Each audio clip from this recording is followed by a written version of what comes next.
안녕하세요. 돈이 있어야 낭만도 있다. 낭만을 찾아다니는 낭만 중독자입니다. 이번 영상에서는 제가 왜 삼성전자가 아닌 SCHD에 약 2억 원을 투자하고 있는지에 대한 이야기를 해볼까 합니다. 현재 제가 운영하고 있는 네이버 카페에서 많은 분들이 좋은 정보를 나눠주고 계신데요. 많이 나오는 질문 중에 하나가 삼성전자에 몰빵을 할까요? 아니면 SCHD에 몰빵을 할까요? 고민이네요. 라는 글이 눈에 띄었습니다. 그래서 여기에 대한 저의 주관적인 이야기를 해볼까 하는데요. 먼저 일단 비교 대상부터 되지가 않습니다. 왜냐하면 삼성전자는 개별주고 SCHD는 ETF이기 때문이죠. 말 그대로 개별주는 그 개별 종목이 장사를 잘 하면 오르는 거고, ETF는 바구니에 계란을 여러 개 담고 있는 거기 때문에 담겨있는 구성 종목들이 장사를 잘 하면 오르게 되겠습니다. 그렇기 때문에 저는 ETF 투자를 선호합니다. 왜냐하면 저는 제 스스로가 그렇게 똑똑하다고 생각하지가 않기 때문인데요. 제가 종목을 직접 골라서 투자를 하는 것보다 장사를 잘 하는 종목들이 알아서 선별되는 게 제 머리로 투자하는 것보다 낫다고 생각하기 때문입니다. 만약 삼성전자가 휘청거리면 어떻게 될까요? 물론 저도 대한민국 국민이기 때문에 삼성전자가 영원히 돈을 잘 벌어오면 좋겠습니다. 거기서 일을 하고 있는 제 친구들도 몇 명 있기 때문에 그 친구들한테 성과금이 많이 가게 되면 저도 고기라도 한 점 얻어먹을 수가 있겠죠. 또 나라에도 세금을 회사가 많이 내서 국력을 강화하는데 기여를 하면 너무나 좋겠습니다. 그래서 앞으로도 삼성이 잘 나가면 좋겠지만 어쨌든 개별 종목이잖아요. 그래서 삼성전자라는 개별 종목이 휘청거리면 거기에 투자해놓은 내 돈도 휘청거리게 될 거기 때문에 한 기업에 의존을 할 수밖에 없다는 점이 있다면,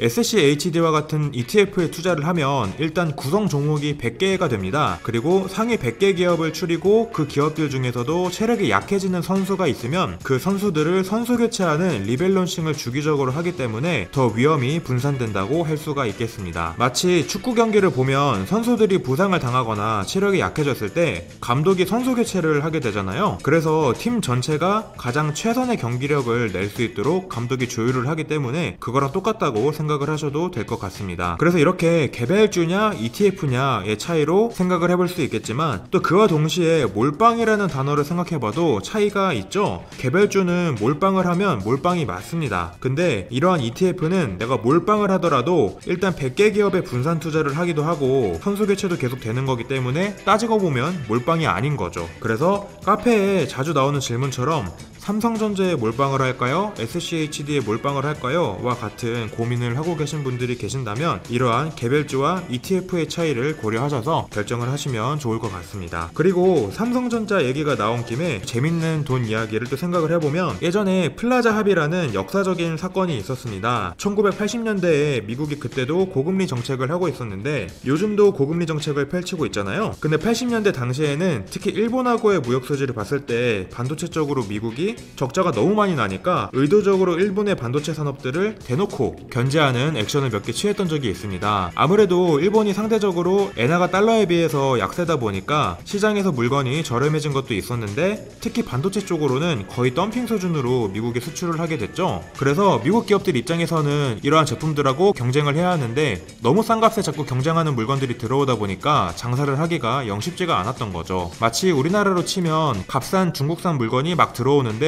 심지어 퀄리티까지 괜찮아가지고 상대적으로 제국 기업들이 장사하기가 좀 힘든 그런 상황이 펼쳐진 거죠. 그래서 미국에서 플라자 합의라는 회의를 통해서 달러를 엔화에 비해서 의도적으로 평가절하를 시키는 액션을 취하기도 하고, 추가적으로 미일 반도체 협정이라는 것까지 대놓고 해서 미국이 일본의 반도체 기업들을 견제하는 정책을 펼치기도 했죠. 그러다 보니까 일본의 반도체 기업들이 하락세의 길을 걷기 시작하게 되었고, 그 이름도 유명한 일본의 잃어버린 30년이 이때부터 시작되었다라고 많이 이야기를 하고 있습니다. 근데 일본의 잃어버린 30년 하면 또 부동산이 떠오르잖아요. 우리나라 사람들은 부동산 하면 무조건 오르는 자산이다 라고 생각하는 사람들이 많은데, 일본 사람들은 반도체도 반도체인데 이렇게 30년 동안 집값이 안 오르다 보니까 집을 마치 자동차처럼 오히려 감가상각되는 자산으로 인식하는 사람이 많다고 해요. 아무튼 그래서 일본이 그렇게 30년 동안 하락세의 길을 걸을 때 우리나라랑 대만의 반도체 기업들이 잘 치고 나가서 오늘날과 같은 위상을 펼치게 되었죠. 그래서 대한민국 국민으로서 굉장히 자랑스럽다고 생각을 하고 있는데요. 아무튼 이런 역사적인 상황들을 함께 생각을 해본다면, 사실 역사가 뭐 무조건 데칼코마니처럼 똑같이 반복되지는 않겠지만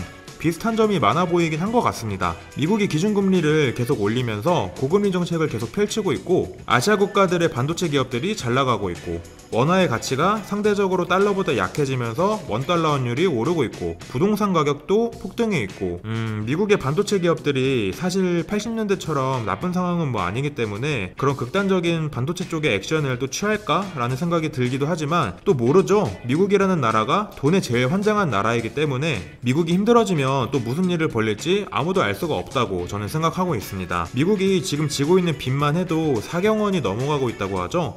그와 관련해서도 많은 사람들이 디폴트하는 거 아니냐, 뭐 부채 한도 협상은 뭐 연례 행사처럼 하는 거냐 라고 하면서 걱정하고 있는 것도 사실입니다. 그래서 저도 물론 삼성전자가 앞으로도 잘 나가면 좋겠는데, 투자는 이런 것 때문에라도 미국에 하려고 합니다. 이전 영상에서도 많이 말씀드린 것처럼, 제 캐릭터에서 돈에 눈이 돌아간 것처럼 미국이라는 나라가 진짜 자본주의, 돈의 측면에서는 진짜 눈 뒤집는 나라이기 때문입니다. 아마 80년대처럼 자기네들 기업들이 불리한 상황이 펼쳐지면 무슨 수를 써서라도 그 기업들을 보호하고 돈도 잘 벌어올 수 있도록 미국이 국력을 쓸 거라고 생각하기 때문입니다. 그래서 저는 우량주들, 그 중에서도 배당에 초점이 맞춰진 SCHD에 투자를 하고 있는 사람이고요. 네, 이렇게 해서 오늘은 재밌는 돈 이야기를 제가 운영하고 있는 네이버 카페에서부터 시작을 해서 이렇게 역사적인 사건들까지 함께 부동산도 곁들여서 생각을 해봤는데요. 오늘처럼 네이버 카페에 질문들 많이 올려주시면 또 제아의 고수님들이 답변도 많이 해드리고 있고, SCHD의 배당금 계산기와 더불어서 좋은 정보들도 많이 공유가 되고 있으니까